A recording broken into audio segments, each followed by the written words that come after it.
എല്ലാവർക്കും സൂര്യ കിച്ചണിലേക്ക് സ്വാഗതം. ഞാൻ സൂര്യ രഞ്ജീഷ്. എല്ലാവർക്കും ലഡു ഇഷ്ടമാണല്ലോ. ചപ്പാത്തി എന്നത് നമ്മുടെ വീടുകളിൽ സ്ഥിരമായി നമ്മൾ ഉണ്ടാക്കാറുള്ളതാണ്. നമുക്കിന്ന് ആ ചപ്പാത്തി വെച്ചൊരു ലഡു ഉണ്ടാക്കി നോക്കിയാലോ? സൂപ്പർ ടേസ്റ്റ് ആണ് ഈ ലഡുവിന്. അപ്പോൾ നമുക്ക് നോക്കാം എങ്ങനെയാണ് നമ്മളുടെ ചപ്പാത്തി വെച്ച് ഈസി ആയിട്ട് ലഡു ഉണ്ടാക്കിയെടുക്കുന്നതെന്ന്. ചപ്പാത്തി ലഡു ഉണ്ടാക്കാൻ വേണ്ടി ഞാനിവിടെ ഒരു 5 ചപ്പാത്തി എടുത്ത് ചെറിയ പീസസ് ആയിട്ട് കട്ട് ചെയ്ത് വെച്ചിട്ടുണ്ട്. ആ പീസസ് നമ്മൾക്ക് ഇത് പൊടിച്ചെടുക്കാനുള്ളതാണ്. അതുകൊണ്ട് നിങ്ങൾ ഇന്ന സൈസിലൊന്നും മുറിക്കണമെന്നൊരു നിർബന്ധവും ഇല്ല. അതുകൂടാതെ കുറച്ച് കാഷ്യൂ നട്ട്സ് എടുത്ത് വെച്ചിട്ടുണ്ട്. ഇത് കാഷ്യൂ നട്ട്സിന് പകരം നിങ്ങൾക്ക് ആൽമണ്ട്സ് അല്ലെങ്കിൽ മിക്സഡ് നട്ട്സ് ഏത് വേണമെങ്കിലും യൂസ് ചെയ്യാം. ഞാനിവിടെ കാഷ്യൂസ് മാത്രമാണ് ഇടുന്നത്. അതുകൂടാതെ ഒരു 4 ഏലക്ക പൊടിച്ചു വെച്ചിട്ടുണ്ട്. പിന്നെ ഒരു 1/4 കപ്പ് ശർക്കര. ഇനി നമുക്ക് നോക്കാം ഇതെങ്ങനെയാണ് ഉണ്ടാക്കിയെടുക്കുന്നതെന്ന്. അടുത്തതായിട്ട് ഒരു മിക്സിയുടെ ജാർ എടുത്ത് വെച്ചിട്ടുണ്ട്. അതിലേക്ക് ഞാൻ ഈ ചപ്പാത്തി ഇട്ട് കൊടുക്കുകയാണ്. ഈ ചപ്പാത്തി ഇങ്ങനെ ഇട്ടതിന് ശേഷം നമുക്ക് ഇതിനെ നന്നായിട്ടൊന്ന് പൊടിച്ചെടുക്കാം. ഇത് വളരെ ഫൈൻ പൗഡർ ഒന്നും ആക്കണ്ട, എന്നാൽ നന്നായിട്ടൊന്ന് പൊടിഞ്ഞു കിട്ടണം. ഇപ്പോൾ ഞാനിതാ നമ്മുടെ ചപ്പാത്തി നന്നായിട്ട് ഇവിടെ പൊടിച്ചെടുത്തിട്ടുണ്ട്. ഇത് വളരെ നമ്മുടെ ഫൈൻ പൗഡർ ഒന്നും ആകില്ല നമ്മൾ പൊടിക്കുമ്പോൾ. അതിന് പകരം നമ്മുടെ ഒരു നുറുക്ക് ഗോതമ്പിന്റെ ഒക്കെ ഒരു ഷേപ്പിലാണ് ഇത് വന്നിട്ടുള്ളത്.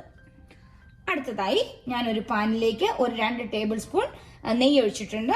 ആ നെയ്യ് ചൂടായിട്ടുണ്ട് ഇപ്പൊ നന്നായിട്ട്. അതേ സമയം ഞാൻ അതിലേക്ക് നമ്മൾ എടുത്തു വെച്ചിരിക്കുന്ന കാഷ്യൂ നട്ട് ഇട്ടൊന്ന് വറുത്തെടുക്കാൻ പോവുകയാണ്. ഇപ്പൊ ഈ കാഷ്യൂ നട്ട് നന്നായിട്ട് മൂത്തിട്ടുണ്ട്. ഇനി ഞാൻ ഇതിനെ നമ്മുടെ എടുത്തു വെച്ചിരിക്കുന്ന നമ്മളുടെ ചപ്പാത്തി പൗഡർ ആക്കിയ മിക്സിലേക്ക് ഒഴിച്ചു കൊടുക്കുകയാണ്.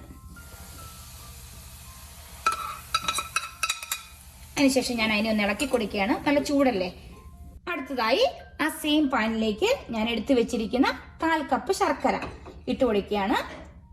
അതിലേക്ക് ഞാനൊരു 2 ടേബിൾ സ്പൂൺ വെള്ളവും കൂടെ ഒഴിക്കുകയാണ്.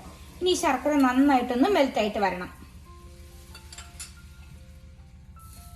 അതിനുശേഷം ഞാൻ ഇതിനെ ഒന്ന് ഇളക്കി കൊടുക്കുകയാണ് ഇങ്ങനെ.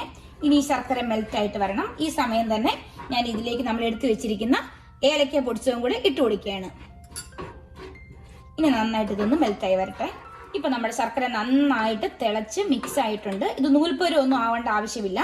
എന്നാൽ ആ വെള്ളമയം അതേപോലെ തന്നെ ഇരിക്കുകയും ചെയ്യരുത്. ചെറുതായിട്ടൊന്ന് ഒട്ടാൻ തുടങ്ങുന്ന ഒരു പരുവാകണം. ഇപ്പൊ ഞാൻ ഫ്ലെയിം ഓഫ് ചെയ്യാണ്. ഇനി നമ്മൾ ഈ മിക്സിനെ നമ്മളുടെ ചപ്പാത്തി പൊടിച്ച് വെച്ചിരിക്കുന്ന അതിലേക്ക് ഒഴിക്കാൻ പോവുകയാണ്. ഇനി നമ്മളുടെ ഈ ശർക്കര പാനി ഞാൻ നമ്മളുടെ ഈ ഇതിനകത്തേക്ക് ഒഴിച്ചിട്ട് നന്നായിട്ടൊന്ന് മിക്സ് ചെയ്ത് കൊടുക്കാൻ പോവുകയാണ്.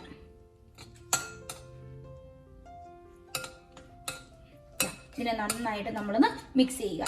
അപ്പൊ നമ്മളുടെ ഈ ശർക്കര പാനിയുടെ ഇത് വെച്ചിട്ടാണ് ഇത് നന്നായിട്ട് സോക്ക് ആയിക്കോളും.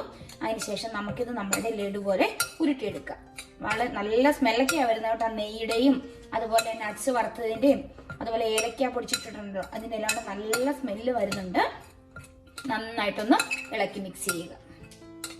ഇപ്പോൾ ഞാൻ ഈ മിക്സിനെ കൈ വെച്ച് നന്നായിട്ടൊന്ന് ഇങ്ങനെ ഇളക്കി കൊടുക്കുകയാണ്. എന്താണെന്ന് വെച്ചാൽ നമ്മളുടെ ഇപ്പം ആ ശർക്കരപ്പാനി ഒഴിച്ചപ്പോൾ നന്നായിട്ട് സോക്കായിട്ട് വന്നിട്ടുണ്ട്. ഇനി നമുക്ക് ഇതിനെ നന്നായിട്ട് ഉരുട്ടണമല്ലോ. അതിനു വേണ്ടി ഇതിനെ നന്നായിട്ട് നമ്മളിങ്ങനെ ഒന്ന് ഇളക്കി കൊടുക്കുക. കൈ വെച്ച് തന്നെ, സ്പൂൺ വെച്ച് ഇളക്കാതെ കൈ വെച്ച് തന്നെ ഇളക്കാൻ ശ്രദ്ധിക്കുക. ഇനി നമുക്കിത് ഉരുട്ടിയെടുക്കാൻ വേണ്ടി ഞാൻ കയ്യിലേക്ക് അല്പം നെയ്യ് ഇങ്ങനെ തടവിയിട്ടുണ്ട്. ഇത് നമ്മുടെ കയ്യിൽ ഒട്ടിപ്പിടിക്കാതിരിക്കാൻ വേണ്ടിയാണ്. ഇനി എന്നിട്ട് ഞാൻ ഇതിൽ നിന്ന് ഒരു ചെറിയ പീസ് കുറച്ച് പോർഷൻ എടുത്തു ഇങ്ങനെ. എന്നിട്ട് ഇനി നമ്മൾ ഇതിനെ നന്നായിട്ട് ഉരുട്ടി ഒരു ലഡുവിന്റെ പരുവത്തിൽ ആക്കുക.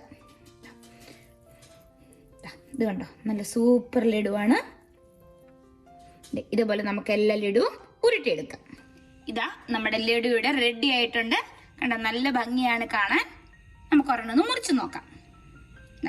നല്ല സോഫ്റ്റ് ആയിട്ട് തന്നെയാണ് ഇരിക്കുന്നത്. അകമൊക്കെ നല്ല ജ്യൂസി ആയിട്ടാണ് ഇരിക്കുന്നത്. ഞാനൊന്ന് കഴിച്ചു നോക്കട്ടെ എങ്ങനെയുണ്ടെന്ന്. ഇത് കണ്ടോ, അകത്ത് നമ്മുടെ നട്ട്സ് എല്ലാം ഉണ്ട്. നല്ല ജ്യൂസി ആയിട്ട് തന്നെയാണ് അകത്തിരിക്കുന്നത്. നല്ല ടേസ്റ്റ് ഉണ്ട് കേട്ടോ. നമുക്ക് ചപ്പാത്തി ഒന്നും ഒരിക്കലും തോന്നില്ല. നല്ല ടേസ്റ്റ് തന്നെയാണുള്ളത്. ഇതുണ്ട്, നല്ല ജ്യൂസി ആയിട്ട് ആ നട്ട്സൊക്കെ കടിക്കാൻ കിട്ടുമ്പോൾ നല്ലൊരു ടേസ്റ്റ് ആണുള്ളത്.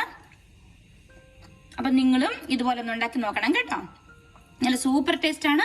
അപ്പോൾ പുതിയൊരു വീഡിയോയുമായി കാണുന്നവരെ ബൈ ബൈ.